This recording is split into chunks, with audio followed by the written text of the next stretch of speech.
We forget the blessing. We forget too, I think a lot of times people forget what it was like in the singleness before you found your partner. And so I think a lot of times it is that the grass is always greener. You always think, oh, if this wasn't the case, then it would be better. But somehow we forget what it was like. And we got married for a reason, right? We were seeking a partner for a reason. Yeah, when you were saying like we get complacent, that just reminds me of when you talk a lot about men getting complacent with their health, right?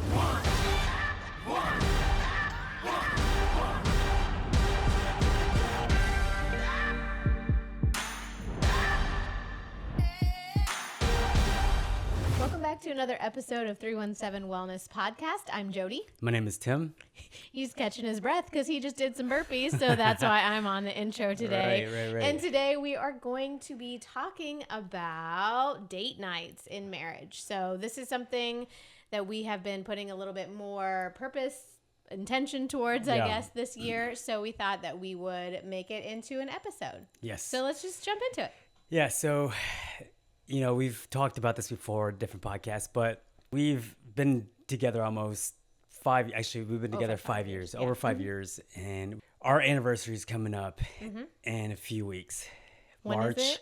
21st. Good job. 2021. 22. 20. 2020. 2020. Right at the beginning of the pandemic. Yes. Oh my gosh. That's how I'm going to remember. Yes.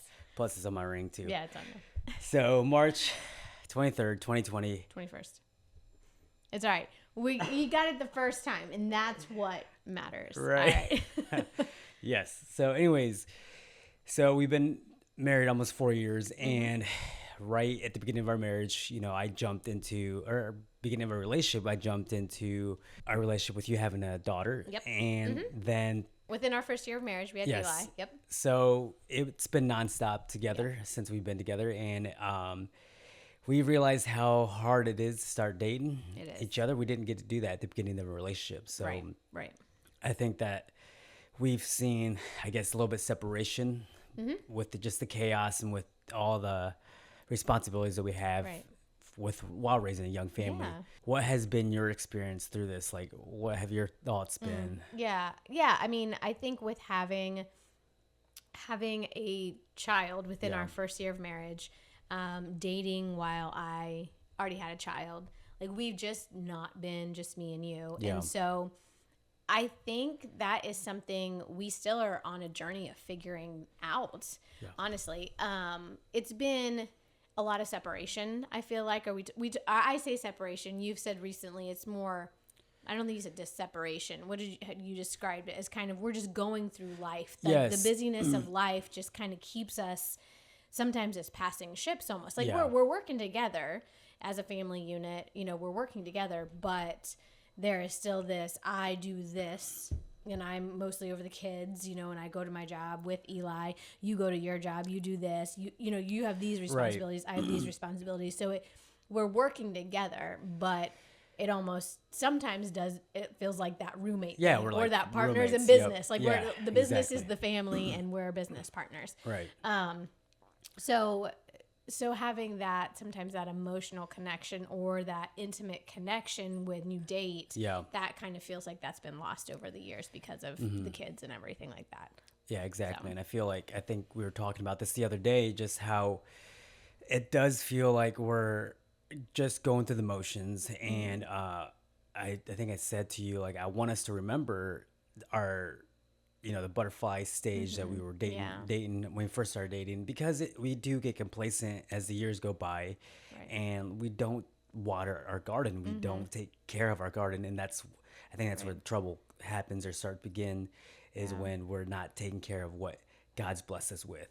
Right. And this reminds me of how, when God had released the Egyptians from slavery, or the Hebrews from slavery, and the Israelites forgot that they were free. Yeah. And they were complaining, not appreciating that God had saved them, or what God had done in the past. So it's kind of similar to to our marriage, is that God has blessed us with bringing us together and having kids and having family. We forget the blessing. We forget too, I think a lot of times people forget what it was like in the singleness Yes. before before you found your partner. And so, I mean, I think a lot of times it is that the grass is always greener. You always think, oh, if this wasn't the case, then it would be better. But you somehow we forget what it was like. And we got married for a reason, right? We were seeking a partner for a reason. And so, when you were saying like we get complacent, that just reminds me of when you talk a lot about men getting complacent with their health, right? And so it's this. It just clicked. Like, it is the same concept, right? If you get complacent in your marriage with just, oh, this is my person, she can't go anywhere, he can't go anywhere because we're married, but you're not getting to the gym, the marriage gym, right? The date nights. You're not putting in the reps and the set. You're not doing what you need to do to stay healthy in your marriage.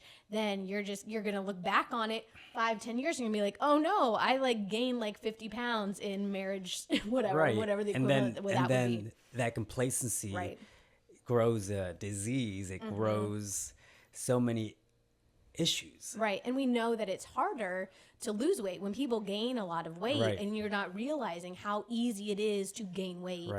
Right. And then it takes a lot of work and intentionality to lose that weight. If we put that in that a lot of hard work. In that same analogy with marriage, like if you let it go for so long without tending to it, then it's going to take a lot of work to get back because you've grown apart. You've grown separately. You haven't grown together. So, and that relates so much to fitness too, because like as you get busy throughout your life with the kids, I don't work out 5 times a week. Right. Before we got married, we barely dated.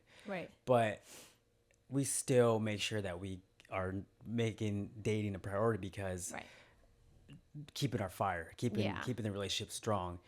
And just the same thing with the gym. You don't have to work out 5-6 days a week, but you have to get in there 3 times a week so that you can maintain your health. Feel good, and just you have to be aware of your health, right? You can't just let it back on the shelf or whatever. You have to be aware of your marriage. You have to be communicating, even if it's little bits throughout the day, throughout the week, throughout the month, and then you have the one date night or whatever. And we weren't good at dating. This is the year 2024 where we said we are going to have a date night every single month, and we're not going to let that slide by. I know other people do it more frequently, and good for you. Like if you can do it more frequently, that's amazing.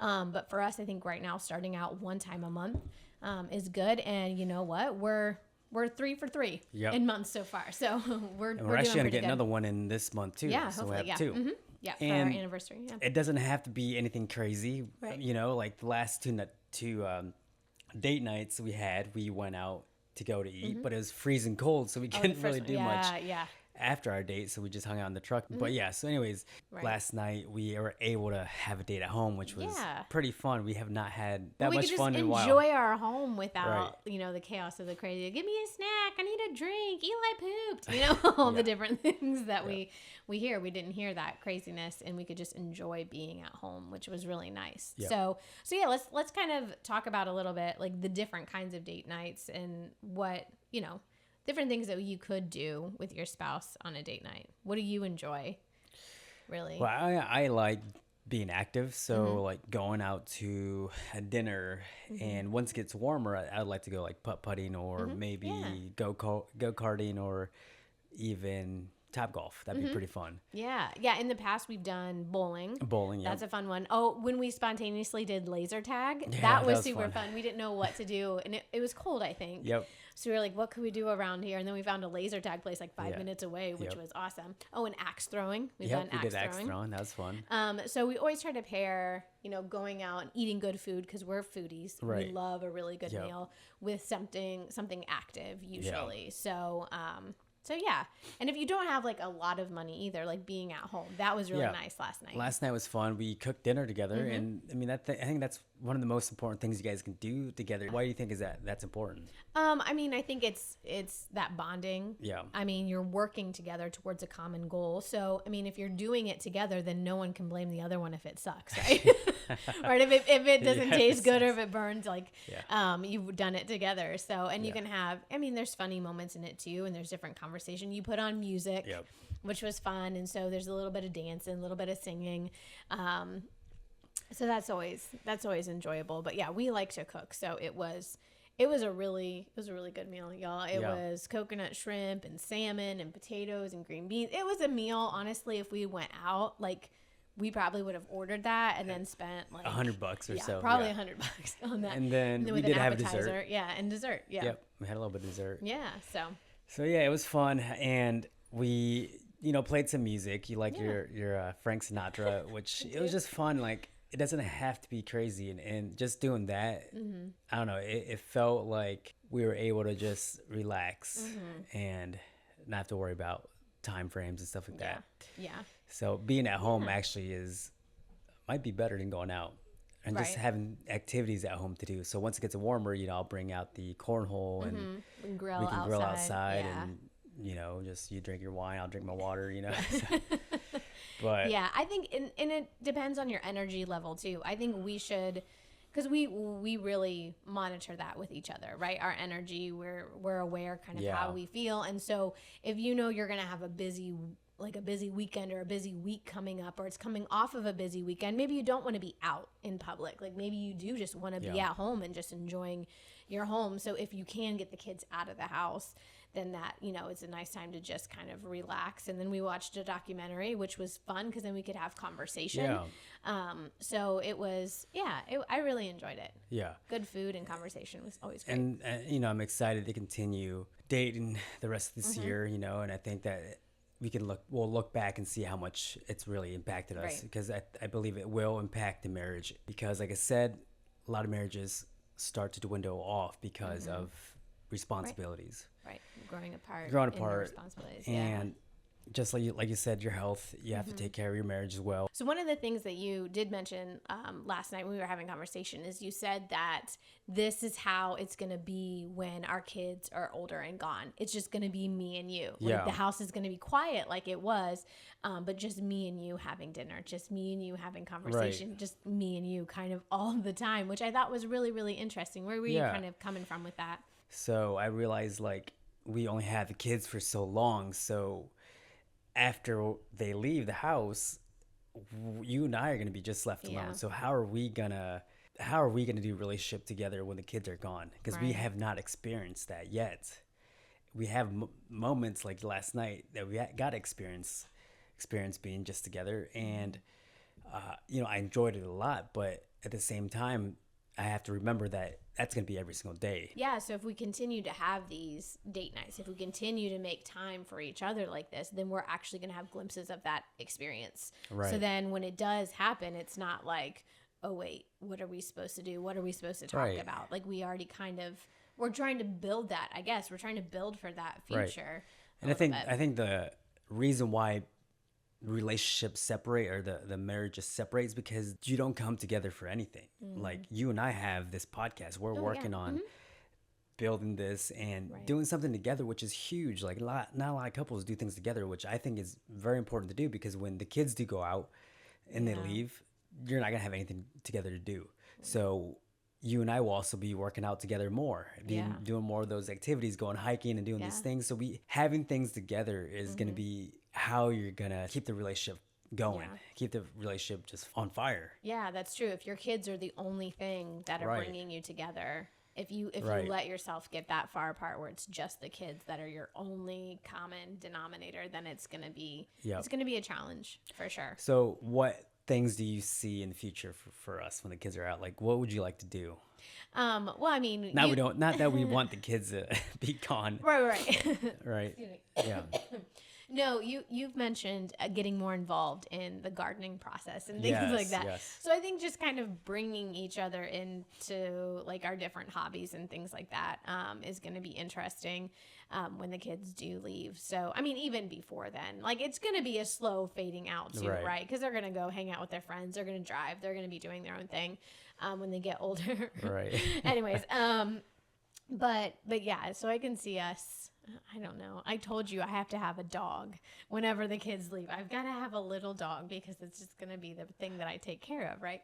So gardening and working out. Hiking. I like to be hiking more. Traveling. Yeah, we're still going to go throw axes, not at each other, hopefully. Right.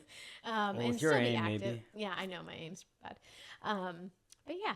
So I mean, I think we do have things that we do together now, Right. that I hope, we do continue to do going forward. Yeah, and like I said, I think that's the number one thing that that you need to have or need to be doing now so that your marriage doesn't go the opposite direction. Yeah. Because the more you like go through life with everything that's happening, the more separated, especially with the kids during that phase, you become separated. Right. And at the end, when they do leave, now there's nothing there. Right. It's just like gaining a lot of weight. Right. Yep. Like it's gonna be a lot of work. Take a lot of time, work, effort. Yeah. On your part, right? Yeah, definitely. Well, I think that's going to wrap it up. Anyways, guys, thank you guys so much for watching. Hopefully you enjoyed this one. If you have any questions on this topic, make sure to leave in the comments down below. Check out 317wellness.com for any service that we offer. We also have free resources there for you to download if you want. She's got your you got your high protein recipes for busy moms. Yes. Yep. And I also have my free workouts you can download there. And yes, that's going to be it. So we will see you guys in the next episode. Bye.